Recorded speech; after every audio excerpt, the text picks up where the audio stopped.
ಕಾಂಗ್ರೆಸ್ ಸರ್ಕಾರ ಸಂಪೂರ್ಣವಾಗಿ ಮುಚ್ಚಾಕಂತ ಒಂದು ಪ್ರಯತ್ನವನ್ನ ಮಾಡ್ತಾ ಇದ್ದಾರೆ.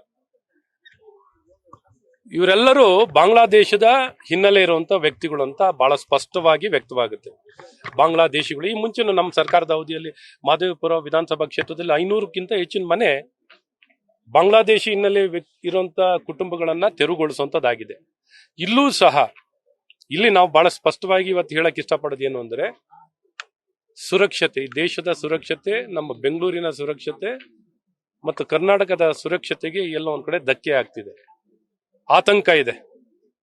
ಇದನ್ನ ಇಲ್ಲಿ ಮುಚ್ಚಾಕಿ ಬಾಂಗ್ಲಾದೇಶಿಗಳು ಅಲ್ಲ ಅನ್ನುವಂತ ಮುಚ್ಚಾಕುವಂತ ಪ್ರಯತ್ನ ಇವತ್ತು ಈ ಕಾಂಗ್ರೆಸ್ ಸರ್ಕಾರದಿಂದ ಆಗ್ತಿದೆ. ಬಹಳ ಮುಖ್ಯವಾಗಿರೋದು ನಮಗೆ ಈ ಬಾಂಗ್ಲಾದೇಶಿಗಳು ಅನ್ನುವಂಥದ್ದನ್ನ ಪತ್ತೆ ಹಚ್ಚಿ ಇವ್ರನ್ನ ದೇಶದಿಂದ ಹೊರಗೆ ಹಾಕುವಂತ ಕೆಲಸಗಳು ಈ ತಕ್ಷಣ ಆಗ್ಬೇಕು ಅನ್ನೋಂಥದ್ದು ನಮ್ಮ ಬಹಳ ಸ್ಪಷ್ಟವಾಗಿರುವಂತ ಬೇಡಿಕೆ ಆಗಿದೆ.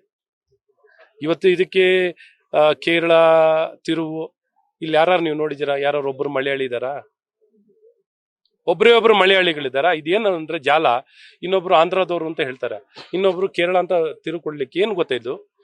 ಬಾಂಗ್ಲಾದೇಶದಿಂದ ವೆಸ್ಟ್ ಬೆಂಗಾಲ್ ಬಂದು ವೆಸ್ಟ್ ಬೆಂಗಾಲಿಂದ ಇಂಥ ಸಾಫ್ಟ್ ಲ್ಯಾಂಡಿಂಗ್, ಇಂಥ ಕೇರಳ, ಆಂಧ್ರ ಪ್ರದೇಶದಲ್ಲಿ ಸಾಫ್ಟ್ ಲ್ಯಾಂಡಿಂಗ್ ಆಗಿ ನಮ್ಮ ನಗರಕ್ಕೆ ಒಳಗಡೆ ಬಂದಿರುವಂತದ್ದು ಇಲ್ಲಿ ಬಹಳ ಸ್ಪಷ್ಟವಾಗಿ ವ್ಯಕ್ತ ಆಗ್ತಿದೆ.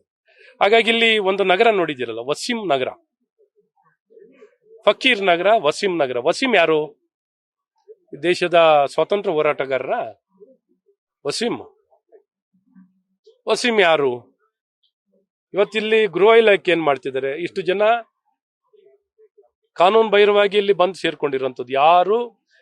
ಇಲ್ಲಿ ಬಹಳ ಸ್ಪಷ್ಟವಾಗಿ ವ್ಯಕ್ತ ಆಗಿದೆ, ಇತ್ತೀಚೆಗೆ ಬಂದಿರುವಂತವ್ರೆಲ್ಲ ಅಂತ.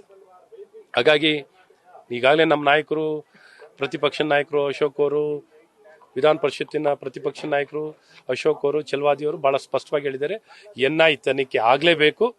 ಬಹಳ ಮುಖ್ಯವಾಗಿ ಇವತ್ತು ಈ ಬಾಂಗ್ಲಾದೇಶವನ್ನ ನಿರ್ಮಾಣ ಮಾಡ್ಲಿಕ್ಕೆ ಕೊಟ್ಟಿರುವಂತ ಈ ಕಾಂಗ್ರೆಸ್ ಸರ್ಕಾರವನ್ನ ಬಯಲಿಗೆಳೆದು ಇವ್ರನ್ನ ದೇಶದಿಂದ ಹೊರಗೆ ಹಾಕುವಂಥದ್ದು. ಇದಕ್ಕೆ ಉತ್ತರ ಇವತ್ತು ಪಿನರಾಯಿ ವಿಜಯನ್ ಅವರು ಹೇಳಿಕೆ ಕೊಟ್ಟಿದ್ದಾರೆ. ಅವ್ರು ಯಾರ ಕೇರಳದವ್ರು ಇದಾರಾ?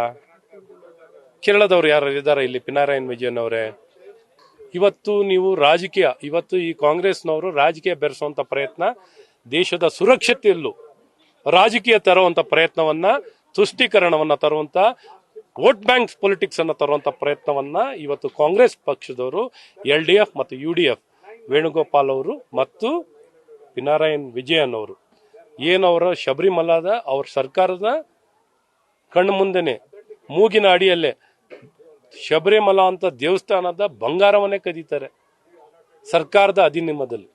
ಇವ್ರಿಗೇನು ಉತ್ತರ ಇಲ್ಲ.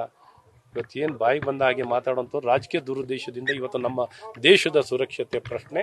ಹಾಗಾಗಿ ಇಲ್ಲಿ ತಕ್ಷಣ ಸರ್ಕಾರ ಇವರನ್ನ ಪತ್ತೆ ಹಚ್ಚಿ ಈ ದೇಶದಿಂದ ಅವರ ಬಾಂಗ್ಲಾದೇಶಿಗೆ ವಾಪಸ್ ಕಳಿಸ್ಕೊಡುವಂತ ಕ್ರಮವನ್ನ ತಕ್ಷಣ ವಹಿಸಬೇಕು ಅನ್ನೋಂಥ ನಮ್ಮ ಒತ್ತಾಯ. ಕರ್ನಾಟಕವನ್ನು ಬುಲ್ಡೋಜರ್ ನೀತಿ ಅಂತ ಕೇರಳ CM ಜೊತೆಗೆ ಇವತ್ತು ಮುಖ್ಯಮಂತ್ರಿಗಳು ವೇದಿಕೆ ಹಂಚಿಕೊಂಡಿದ್ದಾರೆ ಸರ್ ಕಾರ್ಯಕ್ರಮದಲ್ಲಿ ಕೇರಳದಲ್ಲಿ.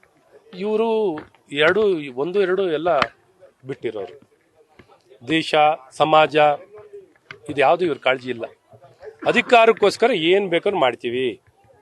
ಅಧಿಕಾರಕ್ಕೆ ಏನಾರ ಸ್ವಾಭಿಮಾನ, ನೈತಿಕತೆ ಏನಾರು ಇದ್ದಿದ್ರೆ ಪ್ರೊಟೆಸ್ಟ್ ಲೆಟರ್ನ ಇವತ್ತು ಮುಖ್ಯಮಂತ್ರಿಗಳು ಜೋರಾಗಿ strongest possible interference in the government ಅನ್ನುವಂಥದ್ದನ್ನ ಹೇಳ್ಬೇಕಿತ್ತು. ಇವತ್ತು ಪಿನರಾಯಿ ವಿಜಯನ್ ಅವರು ಈ ವಿಚಾರನ, ಈ ಕಾಂಗ್ರೆಸ್ ಸರ್ಕಾರನ ಬುಲ್ಡೋಸರ್ ಸರ್ಕಾರ ಅಂತ ಕರೆದವ್ರೆ. ಇವ್ರು ಹೇಳ್ಬೇಕಿತ್ತಲ್ಲ ಸ್ಪಷ್ಟವಾಗಿ, ಇದು ಬುಲ್ಡೋಸರ್ ಸರ್ಕಾರ ಯಾತಕ್ಕಾಗಿದೆ, ಏನ್ ಕಾರಣದಲ್ಲಾಗಿದೆ, ಏನಾಗಿದೆ ಅಂತ ಬಹಳ ಸ್ಪಷ್ಟವಾಗಿ ಹೇಳ್ಬೇಕಿತ್ತಲ್ಲ. ಇವ್ರು ಕೇರಳ ಮೂಲದವ್ರು ಯಾರು ಒಬ್ಬರಾರ ಇದ್ದಾರಾ? ಕೇರಳ ಮೂಲದವರು ಪಿನರಾಯಿ ವಿಜಯನ್ ಅವರು ಈ ವಿಚಾರವನ್ನ ಹೇಳಿಕೆ ಯಾಕೆ ಕೊಟ್ರು? I want to ask him, ಯಾಕೆ ಕೊಟ್ರು ಹೇಳಿಕೆ? ಇಲ್ಲಿ ಯಾರು ಕೇರಳದವ್ರು ಇಲ್ಲ, ಬಾಂಗ್ಲಾ ಮೂಲದವರು.